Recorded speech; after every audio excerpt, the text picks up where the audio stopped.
Well, let's get started with games we have in our collections that we don't know why we have them in our collections. For me, these are typically the thrift store finds. I get them for like $1. People who know me know that I typically say that Mama taught me never to turn down a game for $1. So if I find $1 game, I usually pick it up. And this is why you're going to live surrounded by stacks of game boxes by the time you're in your 60s. Exactly. Well, I mean, now, right? Like I have this thing. I mean, what the hell is this? I picked this up at a thrift store. Is that a pipe dream clone? It is. Oh, look at the. Let's see if you can see the screenshot. It's like some kind of puzzle thing. I don't know what this is. Who would buy a game called Wall Pipe? Well, you're looking at him right here. I bought it for $1. There's the total audience for that game, ladies and gentlemen. The more interesting question, though, who bought this for $50 originally? No, I would It was remaindered. Let's hope it was remaindered. I would stay with the $1 question. Who buys this for $1? I mean, do you have a thing or so? If I put a box on the table and write down "awesome" and you give me $1 for that, would that work? Yeah, Well, yeah. it will. He just said he will literally pay $1 for any big box. Awesome. There's not much in the world that I wouldn't pay $1 for. I mean, You're one of the people who paid Cards Against Humanity to ship them crap, aren't you? no, I did not, but I was tempted. So, almost. Here's another $1 wonder here. This kart racing, Sierra Sports. Pascal, you should be all over this. Sierra title. I have zero interest in racing or cars, any of that stuff. Ties Or into Sierra? this. Ties into this NASCAR racing game, which I have for whatever reason. Somebody paid. Well, it goes with your accent. Yeah, I know. Trust me, this is why the stuff keeps showing up in thrift stores around here. It's because the people that I live around are all over these things. And then lastly, this is the last one I promise. Wheel of Fortune, still sealed, no less. There you go. You should take that to eBay and see what the market demands. Pick me a letter. I could probably. I'm sorry, make I a just profit seem off to of be this. in the mood to mercilessly mock Joel today. I'm very sorry for the zinger about the accent. If It's a that's lovely okay. accent. So, I think my accent's funny. where do you keep all these? Is that as a special place in your... Yeah, they're very well protected. Love them. They're my children. Are they in a cardboard box? No, I have them on my shelf over there. Really? This? Yeah, You shelf those?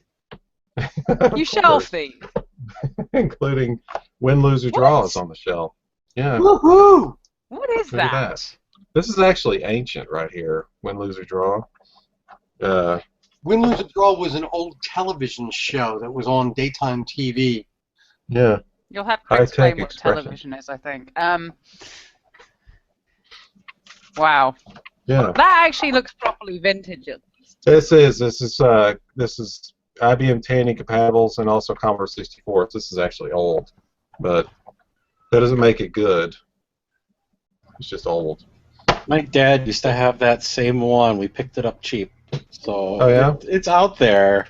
What the heck is that It's supposed just to be? terrible. Your dad used to play that game? My dad and I used to go thrifting for big box games. And thankfully I've cleared out most of the crap ones I don't know why I still had. But that was one of them that we still had up until only a few years ago. Well, that sounds like a fantastic introduction for you, Bree. Yeah. Okay. One of the ones where I got rid of the box, thankfully, but I have no clue why I still kept the game.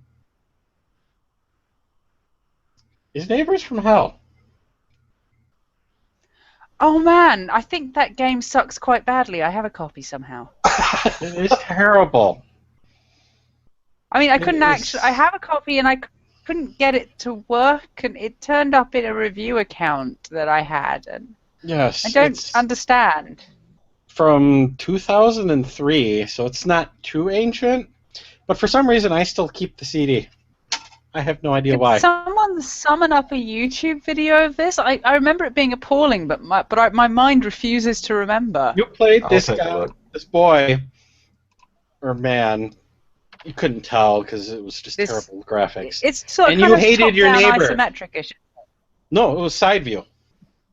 And you would go Oh, around my his bad. house, and you would basically prank him to try to cause his blood pressure to skyrocket That until actually he sounds had a heart attack. So basically, you try to kill your neighbor. That's nice. Wow, homicidal children. Yeah. It was Apparently, although you're not allowed to kill them in games, it's fine if they kill you. Is this the game right here? No, that's my appalled-looking face. There we I'm not are. seeing anything. There's a blood pressure meter. Is it Yes, not working? that is the game. Oh, there you Oh, go. it disappeared. I mean, on the surface, it doesn't look horrible. The box was actually pretty well done. It caught my interest, and then I regret forever buying it. Yeah. And they even made a sequel to it, Damn. which was even worse. Dang. Wow. All right. So far, no one's beating Wallpipe though. I am extremely happy that I got rid of both Postal games and the expansion pack for Postal 2, as well Why as does that my have a cult copy following? of Redneck Rampage. Hey, Redneck Rampage is legitimately good. I have no clue why I will even fight still you. have those. No one makes a Joel comment at this point? I maybe Why? Redneck, but I Well, haven't it's- Rampage yet. He will if we keep I making also, comments. for some reason, have the alternate box of Jedi Knight That's not. Dark Forces 2, the one that was not supposed to be for distribution in the United States, Canada, Germany, France, Spain, Italy, Australia, Mexico, or Japan. Cool.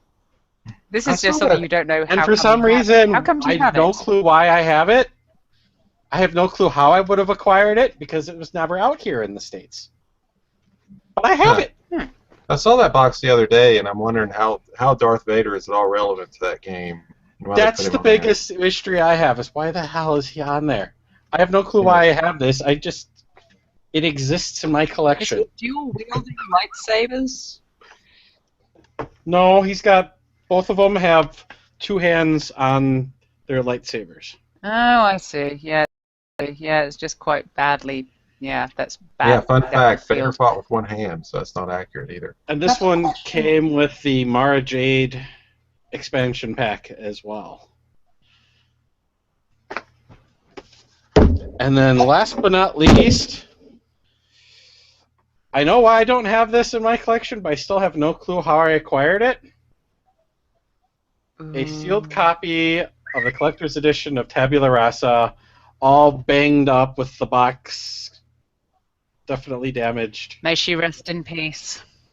There was a great photograph that I saw of literally hundreds of those in a dumpster, sealed. Oh, It exists in the closet. I have no clue why I have it.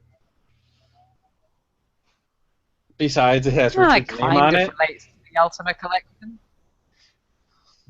Yeah, Richard. Kind That's of. it. If anyone wants a copy of that, you can get it on eBay for like $7. Part of me $7. wants to unseal it just to have the trinkets and then throw it out. It's actually a pretty cool release. except Well, for if the- you unseal it, please do an unboxing video. Or do it on camera. We can really annoy. It's my mission in life to annoy people who have a real fetish for keeping the shrink wrap intact.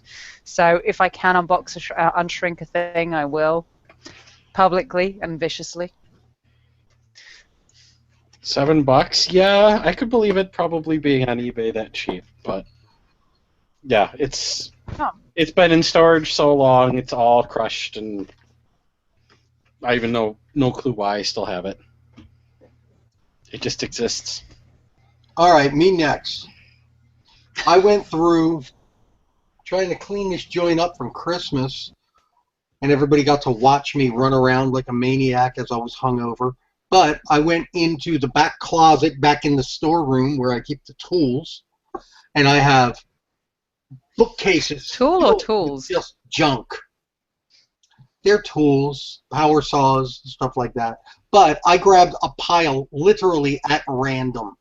And I'm just going to go through them real quick. And anybody stop me if any of this stuff is interesting, because I don't know. Because I bought it for no other reason than I saw it, so I grabbed it real quick. Wait. So you have a woodworking shop in your basement? Is this what I'm hearing? It's a shop that doesn't have anybody working, so I don't. I will take it. I'll give you a shiny quarter. There's a copy of Zork on that pile. Right. Well, just stop me when there's anything interesting. Upper Reaches of Apshai. Zork 1 Gray Box. Ooh, don't pick on Zork. Prisoner 2. This is an Apple II game. Oh, nice. Tell us more. AE by Broderbund. That's an old 80s Apple game. I played that one as a kid. What is that? I never heard of that one, EE. It is just... There's no reason to keep it. Just, This is supposed to go to Pascal, but it never got to its destination. It'll get there eventually. Mixed up. Questmaster, I loved the cover on this. It was so primitive, I had to have it. You've never opened it, though. No, The Standing Stones. Great. Ooh, tempting. Rolling through. Star Warrior by Epix. I think this is another Apple game. Look at the kicking graphics on that one. Isn't that beautiful? But one of my personal favorites. This is one of my first games that I ever owned. Crush, Crumble, and Chomp. Fantastic Epix game. So you do know why you have that in the collection. Because I bought it and I should have gotten rid of it and I never did. Well, Larry Bird, Dr. J. Well, this is the Origin Museum. What is this stuff doing in here? I don't know. I'll take it if you don't want wait. it. Does this mean you've got a bunch of games that you don't need and you want to get rid of? Because we'll help. Oh, I'm sure you Trinity. guys all will. What? Is this good? I'm just excited. Is this a Yes, good game? it's Trinity. I don't know. Yes. Excellent. Brian Moriarty. The Atom Bomb. So, Robinson's Requiem. So great. blasé. Huh? These are all good. So blasé about such a great game. Joe, I want that one. You want Robinson's Requiem? I do. This one I bought just because of the title. This is awesome.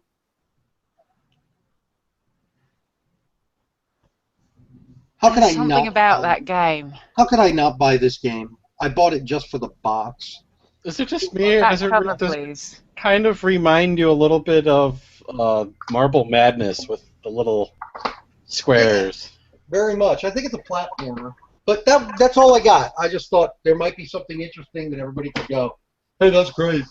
So, Joe, the ones there that are Apple and TRS-80, like some of the Epix games, did you get those recently, or you've had those for a long time? They've been in my back closet for a decade. Wow. And where'd you get them originally? Like as part of a lot? Probably a lot. Probably. Apple games mostly from a lot.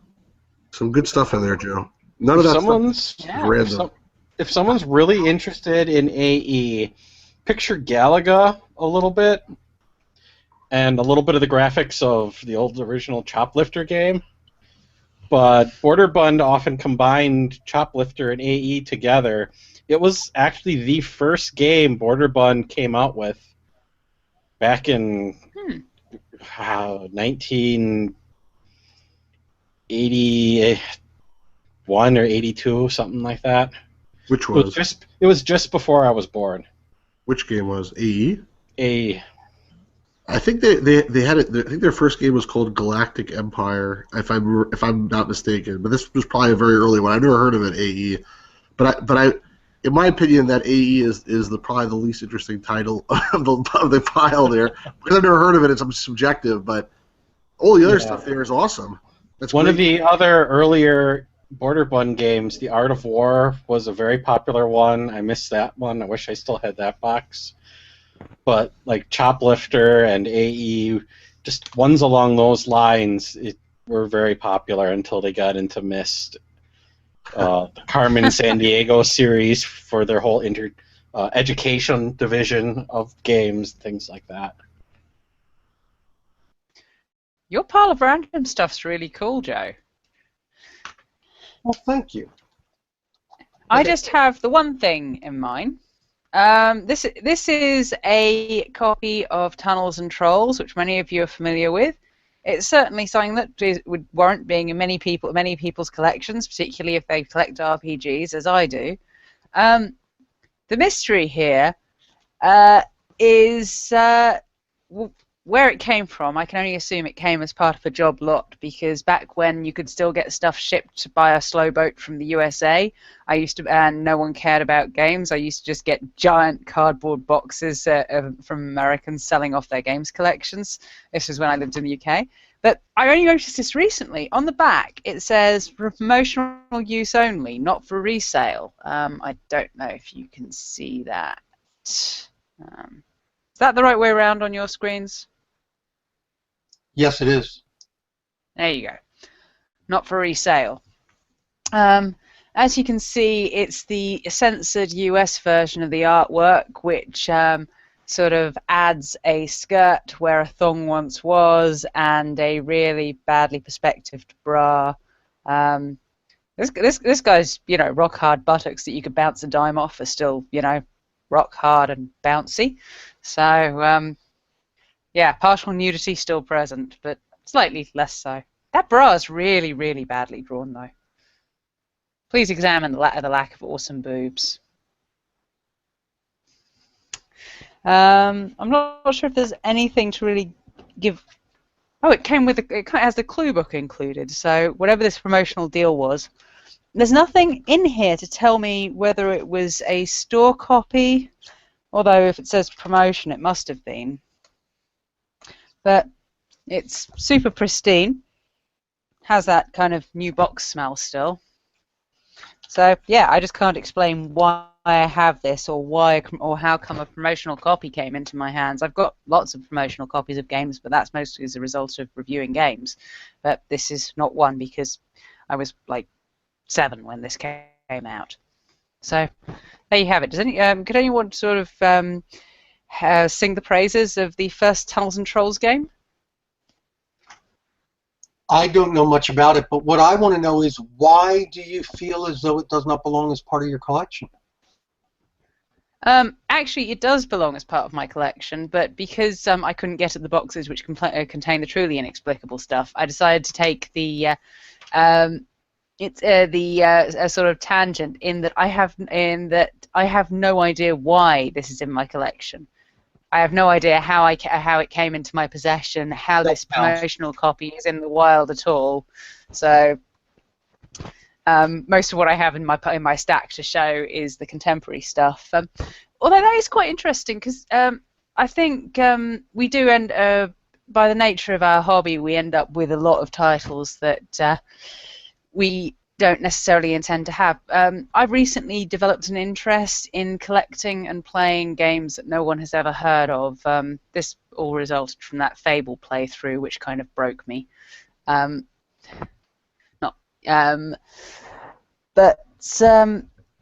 So I'm more likely to actually intentionally have an obscure, shitty game that no one in their right mind would care about, even though I'm slightly more intentional about it than Joel. I will buy anything if it is $1.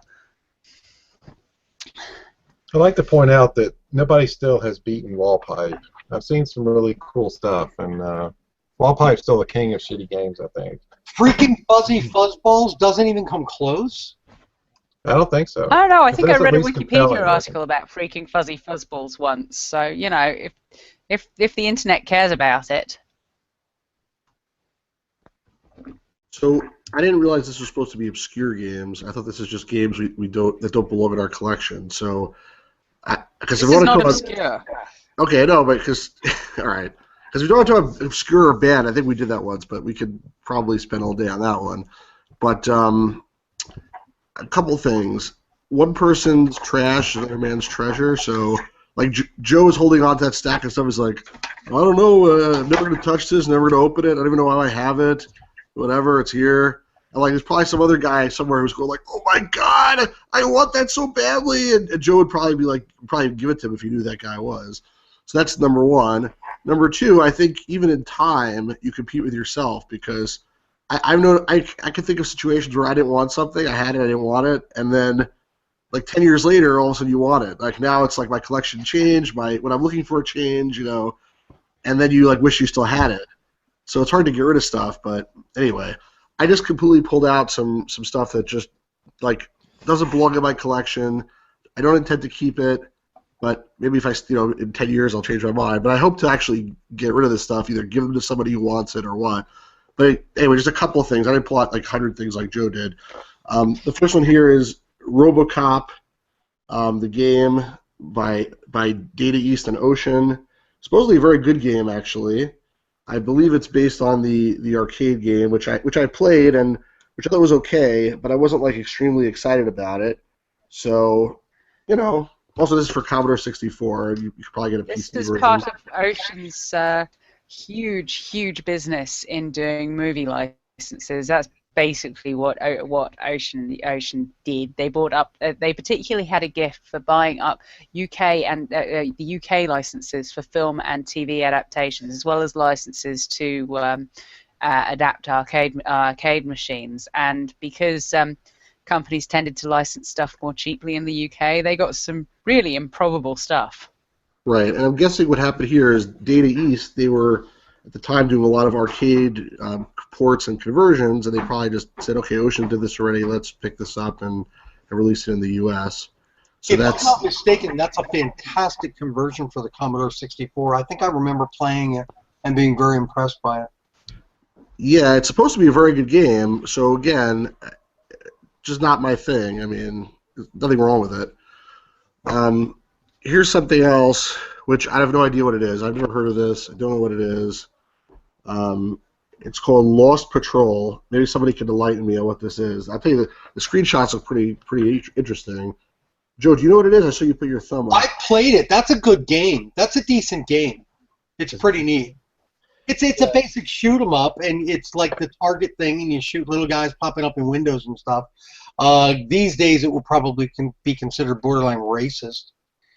You're just like shooting Vietnamese Viet Cong all over the place. Yeah, because I know Charlie knows we're here. Maybe we could surprise him, maybe not. Yeah, but you're right. From the screenshots, it looks like you're seeing your reflection, but it looks sort of like one of those shooting games like Operation Wolf or something like that, but I guess you use the mouse. This one's for the Atari ST, but there's sure other ones. But anyway, yeah. That game survived in the top 10 for quite a long time back in the 80s. Like, it sold really, really well. Cool. Yeah, like I said, I never heard of it, but I didn't have an Amiga either, or Atari ST. And then there's one more thing. I posted in the group one of these, and here's another one. These big blue discs, which I think are really cool. And I don't collect these per se. Like, I have some of them like for certain things I find interesting. This is one where. Revenge. Yeah, exactly. That's the interesting thing about this one is the Moraf's Revenge, which I think is the same guy who made Moraf's Maximum Mahjong. But this is actually an RPG that he put out. I don't know if you can see the screenshot. There's so much reflection. Can you guys see that at all? Mm-hmm. Yeah. So it's like a dungeon crawler game, sort of like an Ultima or a Wizardry, I guess. And it was released as shareware and put on the disc, and if you like it, you can just play it and do whatever you want with it, and you can pay or not pay.